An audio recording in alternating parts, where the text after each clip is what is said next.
Andre was able to get our girl in public. They down at Orphe Jeans, child. Is this their first date? What's good, y'all? She goes, this Erica Vane coming to you right here on Erica Vane TV with another Beyond the Gates video. And in this one, I'm breaking down season 1, episode number 70. If you're new here, hit that subscribe button and turn your bell notifications so you don't miss out on any of my Beyond the Gates content and conversations. And this was a pretty low-key episode, y'all. I ain't even gonna hold you. They're just warming up as it pertains to this week's compilation of episodes. Yesterday's episode was pretty mild. Today's episode was pretty mild, but still enjoyable nonetheless. Of course, my favorite part of the episode is waking up. They love to give us a little waking up moment between Dani and Andre, don't they? But you know what? I ain't complaining because I absolutely adore them together, and we get to see them having more conversations. Of course, Dani is still worried about Bill in the hospital, but she's being open and honest about her feelings, and Andre is seemingly taking it. One of Lord's strongest soldiers, I swear. I really thought at some point he was going to get tired, but he didn't. And we get a moment where Dani wants to be honest with him, and she lets him know, like, everything in me wants to give myself to you. However, I think that something broke in me after Bill. And that is some of the realest stuff that she has ever said. And that is a lot because Miss Girl has been honest and real from the jump. That's one thing I have always led with. Yes, she's Captain Crash Out. Yes, Miss Girl is doing a lot. Hell, most of the time doing too damn much. But Dani is always going to keep it real, and that's the thing that I have loved about her since the moment that we met her. All of the emotions, all of the anger, all of the frustration, all of the joy, everything, like she wears her heart on her sleeve, and everything that you're getting from her is honesty, is rooted in honesty and truth. And with so many other characters moving around with very questionable ass motives and deplorable ass thoughts, it is refreshing to have a character like Dani who literally leans into her honesty almost to a fault, regardless of what that's going to make her look like, sometimes regardless of what that's going to make her feel like, because she does reveal this, but she also has a little bit of shame because she's like, kind of like, how pathetic am I that I can't get over my ex-husband, but you're sitting right here. And she's just honest, and she speaks to all of that, which is all of what she's going through. And this is the process of actually going through the things. Like,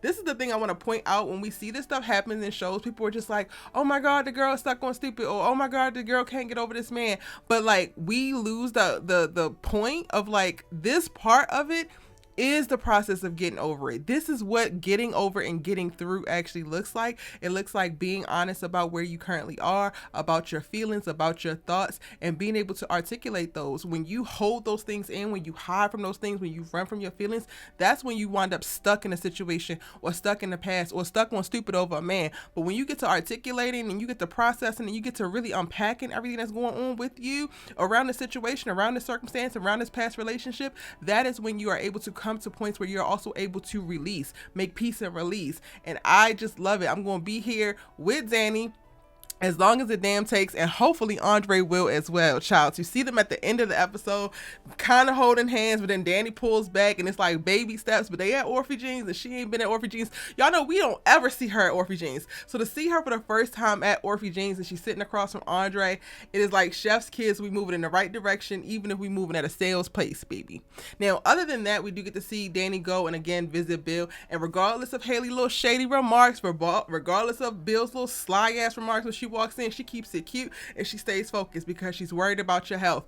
And even that, like, yes, we know internally that she still wants Bill back, or she still kind of has hope, or she's still like holding on to this idea. I think the more that she finds comfort and desire in Andre, the easier it is for her to honor her feelings for Bill in reference to not wanting this man to die, but then to also know that she possibly has something better and she's walking towards that. So I'm not even mad seeing her pop up at the hospital. And honestly, it speaks volumes that she's not taking the bait. She's not throwing them quick jabs at Haley. She's not making her feel overly uncomfortable. That is coming naturally because the aura that comes with Dani Dupree is something that she's just already uncomfortable with. That's her insecurities. She's gonna have to go talk to Jesus about that.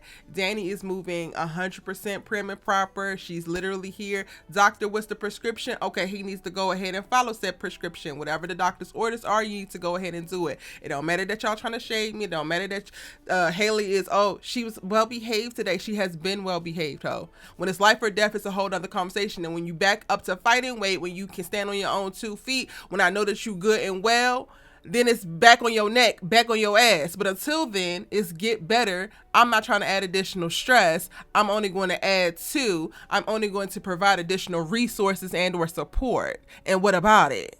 But anyway, like I said, I feel like her being able to just ignore all the little smart, witty repartee that comes at the mouth of Haley or the mouth of Bill speaks to her actually being able to move on. And while we get these little longing looks from Bill when he thanks her or when he acknowledges that she's actually doing right by him in this moment, that's a whole other conversation in reference to being pulled in and caught up in the rapture, because I really do think that this is the process of Dani truly being able to let go. So Bill coming out of his health crisis, getting back to 100%, and her being there and knowing that she showed up with her feelings and she showed up and she did what she wanted to do in reference to supporting this man back to health, while also having another amazing man standing right by her side and having her back and being able to support her through that. I think it's going to make for the perfect storm to really usher her out of this Bill era.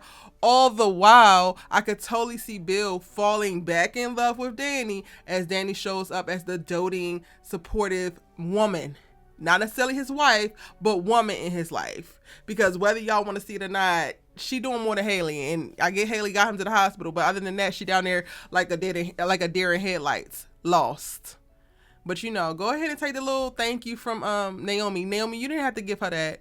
And you also didn't have to worry about you being the reason why your father had a stroke. Oh, baby, the way some of these characters stress me out, taking on blame and accountability or responsibility that does not belong to them. I'm glad Vernon was able to get her ass together, but the way that we had to spend this episode with her kind of ducking and dodging her damn dad and needing Jacob and Vernon to reaffirm, like, girl, you are not responsible for your dad's damn stroke. If anything, that's his eating habits. He decided to leave his damn wife, go marry the girl who's a couple years older than you as a damn child bride, bring all types of ridiculous ass disrespectful energy, not only to his life, but to y'all's community, and prance around like the big bad wolf that he is. Not to mention, he is downright diabolical in his own right outside of y'all's little messy ass personal life. So like, any stress and strife that Bill Hamilton has brought his way, Naomi, was not your damn fault. And the fact that you were even able for a moment to consider it, ma'am, please. And y'all, I ain't gonna hold y'all. I hate this wig on Naomi. I've been trying to like bite my tongue and I've been trying to be chill with it, but I prefer her, like, while they're taking it to a more natural look, because when they first introduced this wig on her, they was trying to give her a little bit more straighter look. And I was really kind of pissed about it because it was given not natural like she has been. But I want them to go back to like the curly fro. Like, I want them to go back to like her and Eva being the little natural girls on the show, and then everybody else can do whatever. Like, Chelsea goes in and out of curly and straight and whatever. Cool. Give all the ambiguous, fun, whatever looks. But I need them to do something better with Naomi, because she's a gorgeous girl. Everything is gorgeous on her, but this just doesn't fit, and I don't like it. And I spoke to it a little bit, a long few episodes ago, maybe 10 or 20 episodes ago. But I'm reaffirming now. When they first introduced this whole wig, I hated it, and I was speaking to what I felt like was the beginning of a colorism conversation. And then I got a comment about how she fits in better with this particular hair. And then that, to me, that comment in and of itself was steeped in colorism, but this is not what that video is about. I need them to take her back. Anyway, that's a side note. What else happened in this damn episode? No Cat in this episode. No Dana, no Eva, no Ted, no Nicole. No, nobody. We get a ton of articulates, and finally they put the bullshit to rest and decide they're actually going to come back together. They're going to try to make their friendship work, as well as this reunion. Anita got to go to Chicago so that they can start practicing. She got to stop running from who she was and get back to the meat and potatoes of where she came from, and ground herself in all of what made her before she became Anita Dupree. She got to go back and retouch and recount all of that particular stuff, and that's going to happen in Chicago. So she done already packed her bags. Vernon comes back from Orpheus and discovers this, and she got a whole plan. You gonna come visit us on the weekends, but you gonna stay here, reassure the family. I don't even think that she knows that Bill is in the hospital. She's been so caught up in this articulates drama, and Vernon has been insulating her so much that she has no idea that her family is kind of in peril in this regard. with the grandchildren worried about their damn dad, and Dani running back and forth, let alone trying to hide the fact that she hunching on Andre's ass, because we do have the moment where Vernon pops up at her house and they're almost caught, but because he gets called to Orpheus to help support Naomi, he winds up leaving before Dani has to figure out a cover or a lie for why Andre is actually at her house. And Anita has no idea. So then we're going to watch her go do this damn performance. She's going to come back and she's going to miss all of the stuff with the family. Then she's like, why didn't nobody tell me I needed to be here? And I do not have time for it, but, you know, it is the soap, so that is what it is. We also didn't get no Martin in this episode. What I want them to do is get on with it when it comes to Andre and Ashley, because now Ashley is dialing up her longing looks at this boy, and she has a moment where she even watches him get on the elevator with Dani, and it's like, girl, what the hell is going on? The preview is looking like she goes on a date with Derek, and then is he gonna propose, and she probably gonna say no. I need this out the way, because what I don't want to have happen is for Dani to finally get to a place where she's ready to throw herself into Andre's arms publicly, be his woman, all that kind of stuff publicly, move forward and actually establish a healthy ass relationship, only for Ashley to come out the woodworks being the one that Andre really, really wanted. And then now all of a sudden, Dani got to take the back burner and be discarded again. That would be me and you. I'll be on your ass, Andre. I swear if that happens. Especially because Ashley ain't even that. Like, what is it about her? Y'all have had 70 episodes to tell me what about this woman is attractive, aside from her hair. What about this woman is interesting? What about this woman is making his whole damn axis gravitate towards her?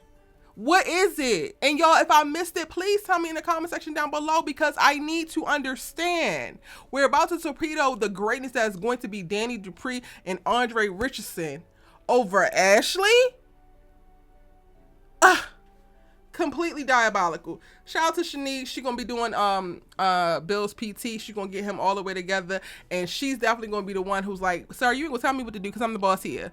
As Bill needs and as she should. Y'all, let me know what you thought about the episode in the comment section down below. It's your good sis, you love talk TV with, and I'll see you in the next one. Sorry, I know this is happening really fast. Well, you know how eager I've been for you to do the concert. Even when I wasn't. Okay. Everything inside me is screaming that I want you. Plus, I'm no wallflower myself. Copy that. I'm glad you're my dad's doctor.